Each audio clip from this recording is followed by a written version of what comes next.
bombastic side eye, criminal offensive side eye. Tapi bohong.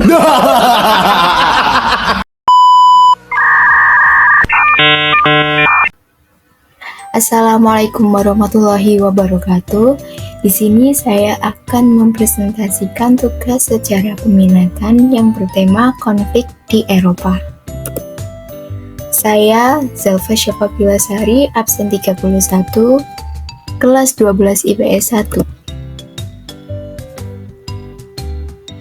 Yang pertama, konflik Eropa. Eropa merupakan salah satu dari 7 benua yang memiliki populasi sangat padat dan terdiri dari beragam etnik. Benua Eropa merupakan tempat lahir dan berkembangnya peradaban Barat. Dilihat dari sisi sejarahnya, Eropa akan terlihat beragam tonggak sejarah munculnya peristiwa-peristiwa besar yang mempengaruhi kehidupan dunia seperti dominasi kekuatan Yunani Romawi, lahirnya Renaissance, munculnya revolusi industri, dan terjadinya Perang Dunia I hingga Perang Dingin. Konflik yang terjadi di Eropa. Yang pertama, konflik Bosnia dan Herzegovina. Yang kedua, konflik Nagorno-Karabakh. Yang ketiga, konflik Ukraina. Yang pertama, konflik Bosnia dan Herzegovina. Sebuah negara Republik Semenanjung Balkan, Bosnia adalah bekas wilayah Yugoslavia yang dihuni oleh 3 kelompok etnik utama, yaitu Bosnia, Serbia, dan Kroasia. Yugoslavia dipimpin oleh Josip Broz Tito. Pada Maret 1992, Bosnia menyatakan kemerdekaannya melalui referendum yang diikuti oleh etnik Bosnia, etnik Kroasia, dan pendukung kemerdekaan Bosnia. Pada April 1992, Uni Eropa dan Amerika Serikat mengakui kemerdekaan Bosnia, namun ditolak Serbia dan Yugoslavia yang ingin menyatukan wilayahnya kembali menjadi Serbia Raya atau hanya untuk etnis Serbia. Yugoslavia menolak tuntutan kemerdekaan Bosnia dengan mempersenjatai orang Serbia dan para militer, dan terjadilah perang etnik Bosnia melawan Serbia. Serbia berhasil menduduki wilayah Sarajevo. Di sana terjadi pembunuhan, penyiksaan, dan pemerkosaan terhadap warga Bosnia dan Kroasia.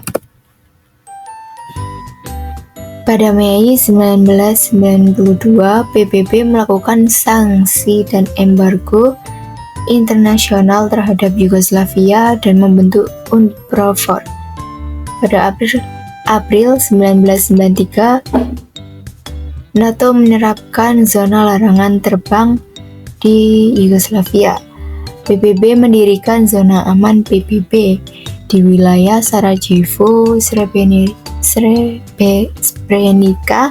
Gorazde, Tuzla, Zepa, dan pihak yang tidak boleh dimasuki oleh pasukan bersenjata. Sanksi embargo terhadap Yugoslavia menyebabkan krisis ekonomi. Serbia menyerang zona aman PBB dan berhasil merebut Tuzla dan Srebrenica. PBB dan NATO geram setelah penyerangan. Lalu bulan Agustus 1995, mereka menghancurkan basis militer Serbia dan Bosnia. Pada 14 Desember 1995, Bosnia telah berhasil membuat kesepakatan perdamaian dengan Serbia setelah Slobodan Milosevic menyerah dan setuju untuk menandatangani perjanjian Dayton. Perjanjian ini ditandatangani oleh Presiden Serbia, Bosnia, dan Kroasia. Yaitu yang kedua, konflik Nagorno-Karabakh. merupakan wilayah di kawasan pegunungan Kaukasus yang diapit oleh dua lautan hitam dan Laut Kaspia. Wilayah Nagorno yang dipersengketakan oleh negara Armenia dan Azerbaijan. Armenia dan Azerbaijan pernah menjadi daerah kekuasaan Uni Soviet. Uni Soviet menjadikan dua negara itu sebagai federasi. Pada tahun 1985, Mikhail Gorbachev saat itu menjadi presiden Uni Soviet dan mengeluarkan kebijakan Glasnost serta Perestroika. Kebijakan tersebut, Armenia dan Azerbaijan memerdekakan diri dan menjadi negara berdaulat. Akibatnya muncul perang perebutan wilayah Nagorno-Karabakh. Terjadilah perang tersebut dalam dua fase, yaitu fase 1 1988 sampai 1991 dan fase 2 1992 sampai 1994. Fase 1 ini ditandai dengan konflik tertutup antara etnis Armenia dan Azerbaijan atas wilayah Nagorno-Karabakh. Dan fase kedua yaitu konflik yang bermula ketika Uni Soviet runtuh dan wilayah Armenia dan Azerbaijan menjadi negara berdaulat. Dan yang terakhir adalah konflik Ukraina.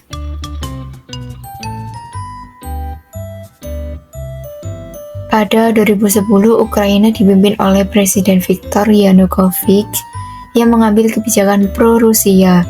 Rakyat Ukraina mendesak pemerintahan Ukraina bergabung dalam kerja sama dagang dengan Uni Eropa.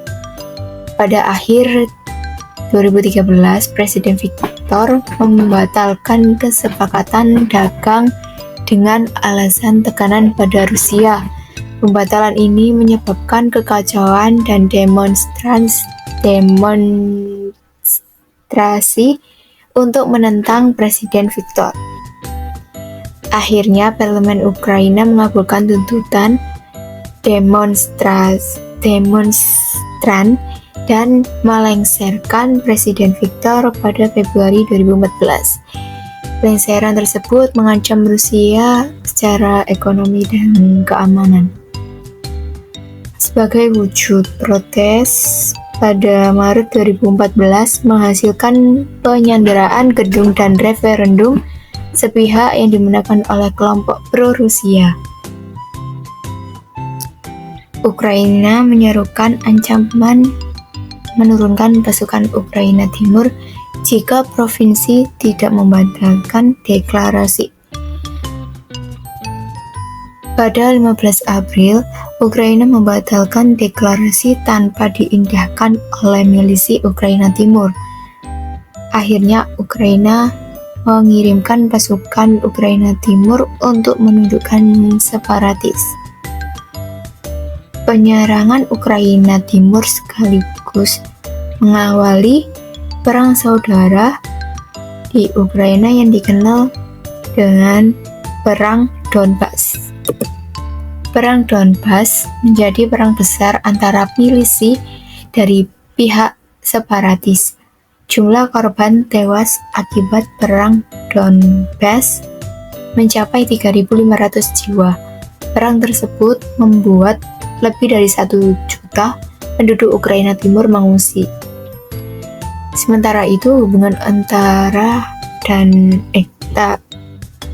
antara Rusia dan negara barat pro-Ukraina mendegang dan berakibat saling menjatuhkan sanksi ekonomi. Sekian dari saya. Terima kasih. Wassalamualaikum warahmatullahi wabarakatuh. Thanks for watching. Please subscribe.